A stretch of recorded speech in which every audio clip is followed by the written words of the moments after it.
Hello दोस्तों, मैं doctor Dolly और आपका स्वागत करती हूँ अपने channel chemistry the way of life में।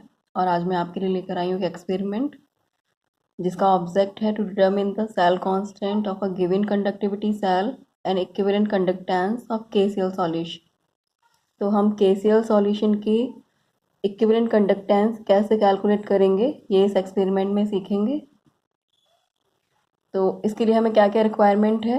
सबसे पहले जो एपरेटस हमें इसके लिए चाहिए वो क्या क्या चाहिए।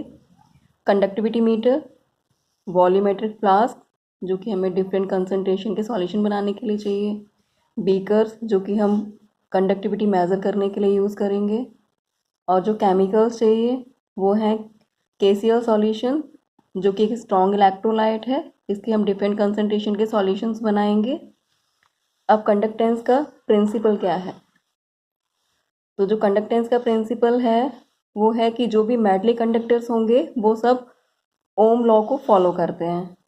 इसका मतलब है कि जो भी इलेक्ट्रोलाइट्स होते हैं या स्ट्रॉन्ग हो चाहे वीक इलेक्ट्रोलाइट्स हो वो ओम के लॉ को फॉलो करेंगे। और जब भी उसमें इलेक्ट्रिसिटी पास होगी तो वो इलेक्ट्रिसिटी, अगर इलेक्ट्रोलाइट है तो वो इलेक्ट्रिसिटी पास ओम के लॉ के अकॉर्डिंग करेंगे। अब अगर हम किसी सेल की बात करें तो देखो यहाँ पर एक सेल है जिसमें कि दो स्लिट्स लगी हुई हैं, यानी कि दो इलेक्ट्रोड्स लगे हुए हैं, जिसमें एक कैथोड है और एक एनोड है।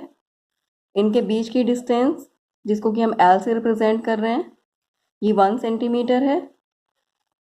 इनको एक वोल्ट मीटर से जोड़ा गया है और यहाँ पर एक एमीटर लगाया हुआ है जो कि इलेक्ट्रिसिटी का फ्लो बताएगा। अब यहाँ जो भी इसका क्रॉस सेक्शन है एक इलेक्ट्रोड का, उसका एरिया ए है। अगर हम यहाँ पर कोई भी सॉल्यूशन फिल करते हैं, जैसे हमने KCl का सॉल्यूशन फिल किया, तो हमें पता है वो स्ट्रॉन्ग इलेक्ट्रोलाइट है तो K पॉजिटिव और Cl नेगेटिव में डिसोसिएट होगा। तो इसकी जो नेगेटिव एंड है, जो नेगेटिव इलेक्ट्रोड है, इस पर जो पॉजिटिव आयन होगा यानी कि K पॉजिटिव आयन होगा वो इसकी तरफ मूव करेगा, और जो Cl नेगेटिव आयन होगा वो पॉजिटिव इलेक्ट्रोड की तरफ मूव करेगा। इस तरीके से यहाँ कंडक्टिव जो भी इलेक्ट्रॉन्स का मूवमेंट होगा उसकी वजह से ये सेल, इसका जो एमीटर है यहाँ पर इलेक्ट्रिसिटी फ्लो करेगी इस पूरे सर्किट में, और यहाँ पर हमें एक फ्लक्चुएशन दिखाई देगा। तो इस तरीके से ये जो कंडक्टिविटी सेल है वो काम करता है। अब देखो हमें, क्योंकि यहाँ पर सेल कांस्टेंट फाइंड आउट करना है, तो एक्चुअली में सेल कांस्टेंट होता क्या है। तो सेल कांस्टेंट होता है the specific conductance divided by observe conductance. Observe conductance को हम मेजर्ड कंडक्टेंस भी कह सकते हैं। और अगर हम वैसे देखें तो सेल कांस्टेंट अगर कंडक्टिविटी सेल के अकॉर्डिंग देखेंगे तो L/A होता है, जहाँ पर L दोनों इलेक्ट्रोड्स के बीच की डिस्टेंस है और A एक क्रॉस सेक्शन का एरिया है। तो इस तरीके से यहाँ पर हम सेल कांस्टेंट का फॉर्मूला देख रहे हैं। इसके बाद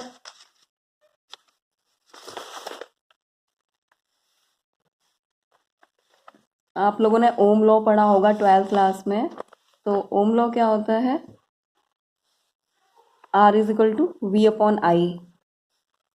और जो कंडक्टेंस होती है वो रेजिस्टेंस का रेसिप्रोकल होता है, यानी कि कंडक्टेंस क्या हो जाएगा, I/V। जो स्पेसिफिक कंडक्टेंस होती है वो स्पेसिफिक रेजिस्टेंस का रेसिप्रोकल होता है। इसको हम कप्पा से रिप्रेजेंट करते हैं, और जो स्पेसिफिक रेजिस्टेंस होता है उसको हम रो से रिप्रेजेंट करते हैं। इसका मतलब जो स्पेसिफिक कंडक्टेंस होगी वो 1/, स्पेसिफिक रेजिस्टेंस होगी। और जो के का यानी कि कप्पा का दूसरा फॉर्मूला है वो क्या होता है, measured conductance multiplied by cell constant. Cell constant L/A होता है, और मेजर्ड कंडक्टेंस जो कि हम किसी भी इलेक्ट्रोलाइट के लिए मेजर करेंगे। इसके बाद बात आती है इक्विवेलेंट कंडक्टेंस क्या होता है। तो जो इक्विवेलेंट कंडक्टेंस है वो specific conductance multiplied by volume. जो भी हमने वॉल्यूम लिया है किसी कंसंट्रेशन के सॉल्यूशन बनाने के लिए और उसका स्पेसिफिक कंडक्टेंस कितना है, उन दोनों का मल्टीप्लाई करेंगे तो हमें इक्विवेलेंट कंडक्टेंस मिलेगी। तो जो V की वैल्यू होती है वो 1000 बाय कंसंट्रेशन, जितनी कंसंट्रेशन का हमने सॉल्यूशन बनाया है, अगर हम V को रिप्लेस करेंगे तो 1000 बाय C से रिप्लेस कर सकते हैं। इस तरीके से जो इक्विवेलेंट कंडक्टेंस हो जाएगी वो क्या हो जाएगी, kappa multiplied by 1000 divide by C। तो यहाँ जो V है ये है volume of the solution containing 1 gram equivalent of electrolyte, यानी कि किसी सॉल्यूशन के वॉल्यूम में, जितने वॉल्यूम में हमने किसी इलेक्ट्रोलाइट का 1 ग्राम इक्विवेलेंट डिसॉल्व किया है, वो वॉल्यूम यहाँ V मेजर, यहाँ पर V रिप्रेजेंट कर रहा है, और जो C है ये कंसंट्रेशन है ग्राम इक्विवेलेंट पर लीटर में किसी भी इलेक्ट्रोलाइट की।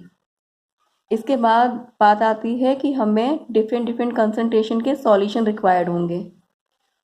तो सबसे पहले हमें वे करना पड़ेगा इलेक्ट्रोलाइट कि हमें जितनी कंसंट्रेशन का सॉल्यूशन बनाना है स्टार्टिंग में, तो हायर कंसंट्रेशन का सॉल्यूशन बनाते हैं हम, बाद में उनके सीक्वेंशियल डाइल्यूशंस कर लेते हैं, जिससे कि हमें बाकी लोअर कंसंट्रेशन के सॉल्यूशंस मिल जाते हैं। तो अगर हमें n/100 नॉर्मेलिटी का KCl सॉल्यूशन बनाना है तो हम इसके लिए वे करेंगे, NeV डिवाइड बाय 1000 से हम वेट निकालेंगे, तो क्या आएगा, नॉर्मेलिटी 1/100 रखेंगे, और जो इक्विवेलेंट वेट होता है KCl का वो 74.55 होता है, मल्टीप्लाई बाय 100, क्योंकि हमें 100 ml वॉल्यूम इसका बनाना है, डिवाइड बाय 1000, तो इसका जो वेट आएगा वो 0.0745 ग्राम आ जाएगा।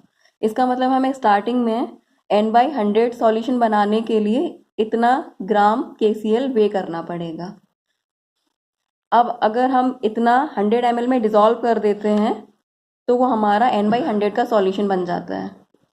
इसके बाद अगर हमें इसे डाइल्यूट करना है तो हमें क्या करना होगा, आपने फॉर्मूला पढ़ा होगा N1V1 = N2V2। तो यहाँ पर हमारी जो नॉर्मेलिटी है, फर्स्ट वाली नॉर्मेलिटी जो हमने सॉल्यूशन बनाया हुआ है, वो है 1/100। उसका हमें कितना वॉल्यूम लेना है ताकि हमें n/200 का सॉल्यूशन मिल जाए। तो इसमें हम n1 1/100 रखेंगे, n2 1/200 रखेंगे, V1 की वैल्यू हमें फाइंड आउट करनी है, और V2 हमारा 100 है, मतलब हम नया सॉल्यूशन 100 ml में बनाने वाले हैं। इस तरीके से जो हमारा V1 आएगा वो आएगा 50 ml। इसका मतलब है हमें फर्स्ट वाले n/100 सॉल्यूशन का 50 ml लेना है, और उसमें 50 ml डिस्टिल वाटर मिलाकर टोटल 100 ml का नया सॉल्यूशन बना लेना है, जो कि n/200 का सॉल्यूशन होगा। नेक्स्ट डाइल्यूशन अगर हमें करना है तो जो हमारा n/200 का सॉल्यूशन बना है, इसके लिए हम सबसे अच्छा काम ये करते हैं कि पहले हमने n/100 का सॉल्यूशन बनाया, हम उसकी कंडक्टिविटी जो भी हमें मेज़र करनी है वो मेज़र कर लेंगे, उसके बाद उसका फर्दर डाइल्यूशन करेंगे। तो उसका 50 ml लेकर हमने n/200 का सॉल्यूशन बना लिया। अब जो हमें नेक्स्ट सॉल्यूशन बनाना है n/400 का, तो हम n/200 का 50 ml लेंगे और उसको 50 ml डिस्टिल्ड वाटर से मेकअप कर लेंगे। और ये सारे सॉल्यूशंस हमेशा वॉल्यूमेट्रिक फ्लास्क में ही बनाने चाहिए, ताकि जो वॉल्यूम, जो भी कंसंट्रेशन रहे वो एग्जैक्ट कंसंट्रेशन रहे। इसके बाद में हम जो सॉल्यूशन बनाएंगे, नेक्स्ट डाइल्यूशन करेंगे, वो होगा n/500, जिसके लिए हम n/400 का 80 ml सॉल्यूशन लेंगे। कंडक्टिविटी मेज़र करने के बाद उस सॉल्यूशन को हम 80 ml ले लेंगे, उसमें 20 ml डिस्टिल वाटर मिलाएंगे, और डिस्टिल वाटर मिलाने के बाद में जो नया सॉल्यूशन बनेगा वो हमारा n/500 का सॉल्यूशन होगा। इस तरीके से हम सारे सॉल्यूशंस डिफरेंट कंसंट्रेशन के तैयार कर लेते हैं। उसके बाद में हम मेजरमेंट करते हैं कंडक्टेंस का। तो जो हमारी कंडक्टेंस की और कैलकुलेशन के लिए, इक्विवेलेंट कंडक्टेंस की कैलकुलेशन के लिए जो टेबल होती है वो इस तरीके से होती है। हम सबसे पहले कंसंट्रेशन लिखते हैं, उसके बाद मेजर्ड कंडक्टेंस जो कि मिली साइमेंस में देता है हमारा इंस्ट्रूमेंट, सेल कांस्टेंट जो कि हम स्टार्टिंग में ही मेज़र कर लेंगे। किसी भी स्पेसिफिक सॉल्यूशन के लिए सेल कांस्टेंट की वैल्यू फिक्स होती है, जो कि कंसंट्रेशन चेंज होने पर चेंज नहीं होती है। इसके बाद स्पेसिफिक कंडक्टेंस, और उसके बाद में फिर हम कैलकुलेट कर लेते हैं इक्विवेलेंट कंडक्टेंस। हम यहाँ लिखेंगे n/100, n/200, n/400 और n/500। इसके लिए हम इंस्ट्रूमेंट से मेज़र करेंगे कि हमारी किस कंसंट्रेशन के लिए कितनी वैल्यू आ रही है। उन वैल्यूज़ के लिए को हम डिफरेंट आपकी वैल्यू आपके सॉल्यूशन के अकॉर्डिंग डिफरेंट आ सकती है, तो वो वैल्यू आप यहाँ पर लिखेंगे। और सेल कांस्टेंट KCl के लिए 0.99 सेंटीमीटर इनवर्स होता है, जिसको कि हम 1 मानकर चलते हैं। तो जो भी आपकी मेजर्ड कंडक्टेंस आएगी उसमें हम सेल कांस्टेंट का अगर मल्टीप्लाई कर देंगे तो हमारा क्या आ जाता है, स्पेसिफिक कंडक्टेंस, जो कि सीमेंस सेंटीमीटर इनवर्स में अगर हमें चाहिए तो हम इसमें 10⁻³ का मल्टीप्लाई करेंगे। क्यों? क्योंकि यहाँ पर जो मेजर्ड कंडक्टेंस थी वो मिली सीमेंस में आ रही है। अगर हम इसको सीमेंस में कन्वर्ट करेंगे तो हमें 10⁻³ का मल्टीप्लाई करना पड़ेगा। इसके बाद हमें कैलकुलेट करनी है इक्विवेलेंट कंडक्टेंस, जो क्या होगी, specific conductance multiplied bye 1000 divide by C, जो भी कंसंट्रेशन है आपकी। तो आपकी जो भी कप्पा की वैल्यू आएगी स्पेसिफिक कंडक्टेंस की, उसमें आपने 10⁻³ से मल्टीप्लाई किया हुआ है, उसको आप 1000 डिवाइड बाय कंसंट्रेशन अगर कर देते हैं तो आपकी लैम्डा इक्विवेलेंट यानी कि इक्विवेलेंट कंडक्टेंस आ जाती है। इस तरीके से आपको डिफरेंट कंसंट्रेशन के लिए अपनी डिफरेंट वैल्यू मिल जाएगी।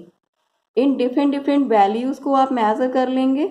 इसके बाद आपको एक ग्राफ प्लॉट करना होगा, जो कि आपको √C, जो भी आपकी कंसंट्रेशन आपने ली है डिफरेंट और जो आपकी इक्विवेलेंट कंडक्टेंस आएगी, इन दोनों के बीच में आपको ग्राफ प्लॉट करना होता है। तो आप क्या करेंगे,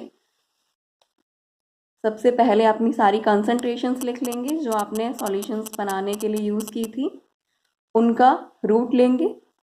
उसके बाद में जो भी वैल्यू आएगी उन वैल्यूज़ को आप कैलकुलेट कर लेंगे। और मान लीजिए यहाँ मैंने एग्जांपल लिया हुआ है कि आपकी जो भी इक्विवेलेंट कंडक्टेंस आ रही है, जो भी आपकी वैल्यू आएगी वो आपको यहाँ लिखनी है। मैंने अपनी ऐसे ही वैल्यूज़ लिखी हुई हैं रैंडम, ताकि मैं ग्राफ प्लॉट करके आपको बता सकूँ। तो जैसे मान लीजिए जो भी इक्विवेलेंट कंडक्टेंस है, इसकी वैल्यू जैसे जैसे आप डाइल्यूशंस करेंगे, यानी कि कंसंट्रेशन जैसे जैसे डिक्रीज होती जाती है, इनकी वैल्यू इंक्रीज होती जाएगी इक्विवेलेंट कंडक्टेंस की। क्योंकि जो इक्विवेलेंट कंडक्टेंस होती है वो क्या होती है, किसी भी इलेक्ट्रोलाइट का 1 ग्राम इक्विवेलेंट अगर हम किसी स्पेसिफिक वॉल्यूम में डिसॉल्व कर रहे हैं तो वो जितने आयन प्रोड्यूस करेगा, उतने आयन्स उस कंडक्टिविटी सेल में कितनी कंडक्टिविटी प्रोड्यूस कर रहे हैं वो उस इलेक्ट्रोलाइट की इक्विवेलेंट कंडक्टेंस होती है।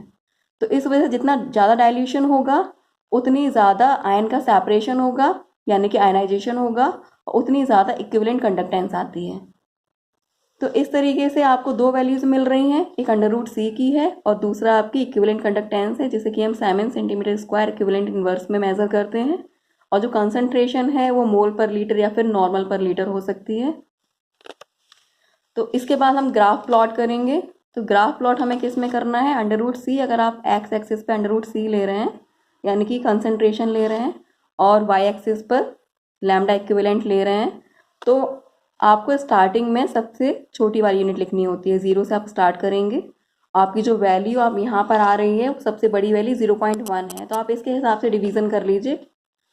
तो हमने 0.01 लिया है स्टार्टिंग में, फिर 0.02, 0.03, 4, 5, 6, लास्ट में 0.1 जो कि हमारी हायर कंसंट्रेशन है। उसके बाद 0.11 एक लास्ट पॉइंट और लिया है। इसके बाद में यहाँ पर जो भी हमारी लैम्डा इक्विवेलेंट की वैल्यू आ रही थी, हमने 50-50 का डिफरेंस लिया हुआ है यहाँ पर इस स्केल में।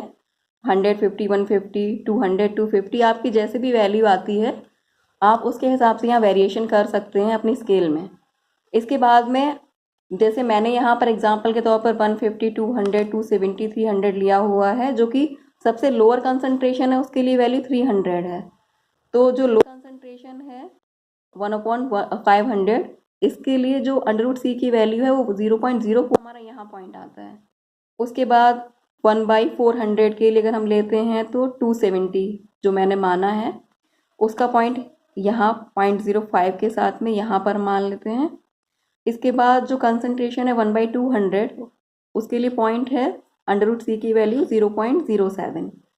तो इसके लिए जो इक्विवेलेंट कंडक्टेंस आ रही है वो 200, तो उसे हम यहाँ पर पॉइंट लगा लेते हैं। इसके बाद में जो हायर कंसंट्रेशन है 1/100, उसके लिए जो इक्विवेलेंट कंडक्टेंस है उसकी वैल्यू मैंने 150 ली है, तो उसका पॉइंट यहाँ आ जाएगा। इस तरीके से आप देखेंगे कि जो ग्राफ हमें मिल रहा है वो एक स्ट्रेट लाइन है, इन्वर्टेड स्ट्रेट लाइन है। तो जो स्ट्रॉन्ग इलेक्ट्रोलाइट्स होते हैं उन स्ट्रॉन्ग इलेक्ट्रोलाइट्स के लिए ये लाइन हमेशा इस तरीके से स्ट्रेट आती है। लेकिन अगर कोई वीक इलेक्ट्रोलाइट होगा तो यहाँ पर एक एक्सपोनेंशियल डिके टाइप की एक लाइन आएगी, मतलब एक्सपोनेंशियली डिके हो जाएगा, जो भी कंसंट्रेशन है उसके अकॉर्डिंग जो इक्विवेलेंट कंडक्टेंस होगी वो एकदम से डिक्रीज हो जाती है। अब देखो यहाँ पर जो हमारी स्ट्रेट लाइन आ रही है, अगर हम इसको ऊपर की तरफ बढ़ाकर इस वाई एक्सिस से मिलाते हैं तो जो हमारा एंड पॉइंट जहाँ पर ये मिलेगी वहाँ हमें इनफाइनाइट डायल्यूशंस पे लैम्डा इक्विवेलेंट की वैल्यू मिलेगी, यानी कि इक्विवेलेंट कंडक्टेंस ऑन इनफाइनाइट डायल्यूशंस। तो यहाँ से हम lambda equivalent infinite find out कर सकते हैं ग्राफ की हेल्प से। इसके बाद अगर आप Debye Onsager equation को वेरीफाई करना चाहते हैं इस ग्राफ से तो वो भी कर सकते हैं, क्योंकि यहाँ पर ये होता है lambda equivalent is equal to lambda infinite equivalent minus A plus B lambda equivalent infinite under root C. तो यहाँ पर हमने अंडर रूट सी और इक्विवेलेंट कंडक्टेंस के बीच में ग्राफ प्लॉट करके रिलेशन निकाला है, और फाइनली हम यहाँ से lambda infinite equivalent find out कर सकते हैं इस ग्राफ की हेल्प से। इसके बाद में आपका जो भी वैल्यू आ रही है इक्विवेलेंट कंडक्टेंस की, मतलब इनफाइनाइट डायल्यूशंस पे, यहाँ से उसे आप रिजल्ट में लिखेंगे कि आपकी इक्विवेलेंट कंडक्टेंस इनफाइनाइट डायल्यूशंस पे केसीएल के लिए कितनी आएगी। तो इस तरीके से आपका एक्सपेरिमेंट कंप्लीट हो जाएगा। तो आज की वीडियो में इतना ही, और आगे हम फिर नए एक्सपेरिमेंट के साथ नए वीडियोस में मिलेंगे। तब तक के लिए धन्यवाद।